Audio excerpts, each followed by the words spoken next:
অযোধ্যার রাম মন্দির নিয়ে আরো গুরুত্বপূর্ণ তথ্য সামনে এলো। অভিযোগ যেটা উঠেছে, কুম্ভ মেলার সময় সব থেকে বেশি চুরি হয়েছে এবং সেই যে দান করা হয়েছে সেই দানের বেশিরভাগ টাকাটাই কারোর পকেটে গেছে। কাদের পকেটে গেছে সেখানে আমি আজ এই আর্টিকেলগুলো পড়ে শোনাবো। মানে একের পর এক অভিযোগ আসছেই। গতকাল যেমন কদিন আগে একটা আর্টিকেল বেরোলো যে সিসিটিভি যেগুলো থাকে সেগুলো অবধি এডিট করা হয়েছে এবং সেগুলো অনেক জায়গায় ঢেকে দেওয়া হয়েছিল। মানে পুরো প্ল্যান মাফিক যে ব্যাপারটা হয়েছে আর এগোচ্ছে সেটা অনেকেই এখন আপাতত বুঝতে পারবে। চলো দেখে নেবো, আর্টিকেল পড়ে নেবো। দেখো প্রতিদিন তো প্রতিদিন দেখো নানা রকম রূপোর গয়না থেকে শুরু করে রূপোর জিনিস, অলংকার, সোনার জিনিস সবই যে অনেক জিনিসই এদিক ওদিক হয়েছে সেটা সবাই আমরা দেখছি।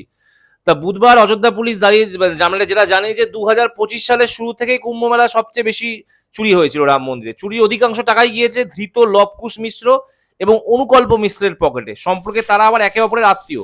তো এই লোকগুলো প্রথমে 18 থেকে 20 হাজার টাকা মাইনেতে ওখানে চাকরি পেয়েছিল এবং তাদের 1-1.5 বছর পরে তারা এত পয়সার মালিক হয়ে গেছিল, তারা গাড়িতে করে ঘুরতো এবং 1.5 কোটি 2 কোটি টাকা দিয়ে তারা জমি কিনতো। চলো আরো আরো আর্টিকেল পড়ছি। ভাবো তাহলে তোমরা, এই অভিযুক্তদের কেউ কেউ কুম্ভ মেলায় আগেও ছোটখাটো চুরির ঘটনায় যুক্ত ছিলেন। মানে কাদের উপর দায়িত্ব দেওয়া হয়েছিল তাহলে? আর সবচেয়ে বড় কথা, কুম্ভ মেলার সময় রাম মন্দিরে অনুদানের পরিমাণ আচমকাই অনেকটা বেড়ে যায়।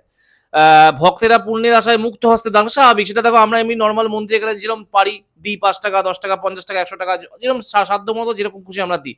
তো সেই সুযোগ নেয় এই অভিযুক্তরা। গোটা ঘটনায় উত্তরপ্রদেশের ডাবল ইঞ্জিন সরকার এবং তাদের তত্ত্বাবধানে থাকা শ্রীরাম জন্মভূমি তীর্থক্ষেত্র ট্রাস্টের ভূমিকা নিয়ে প্রশ্ন উঠছে।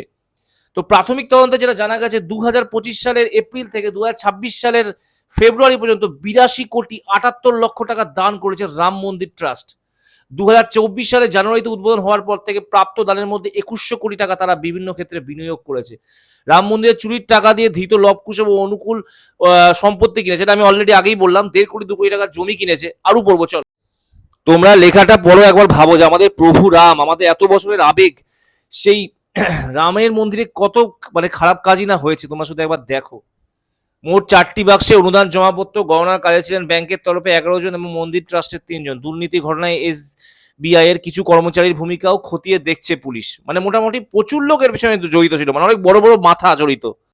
দেখো আমি কোনো কারো নাম টাম করতে পারবো না। আমি ভাই একটা কথাই বলবো, প্রভু রামের মন্দিরে চুরি হয়েছে, যারা করেছে এই কাজটা তারা যেই হোক তাদের যেন কঠোর শাস্তি হয় এবং যতদিন পর্যন্ত শাস্তি না হয় ততদিন পর্যন্ত বিচার যেন চলতে থাকে। মানুষ থামলে হবে না, কারণ এই জিনিসটা মেনে নেওয়া যায় না। তো রাম মন্দিরের এত বড় স্ক্যাম আপনারা নিজের চোখে দেখলেন।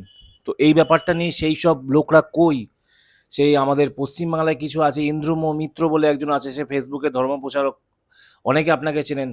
আদৌ কি যারা রাম মন্দির নিয়ে মুখ খুলছে না তারা কি আদৌ প্রকৃত হিন্দু, নাকি তারা বিশেষ কোনো দলের হিন্দু, এই কোনো বিশেষ কোনো রাজনৈতিক দলেরও তারা হিন্দুত্ব প্রচার করে? এত বড় ঘটনা ঘটলো রামলালার সাথে, রামলালার মন্দির সারা উত্তরপ্রদেশ ভারতবর্ষ তোলপাড়।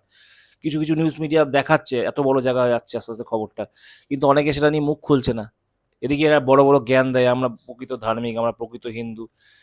রাখুন আপনাদের ফেক হিন্দুত্ব, তাহলে এই ব্যাপার নিয়ে অন্তত আপনারা মুখ খুলতেন। লজ্জা লজ্জা।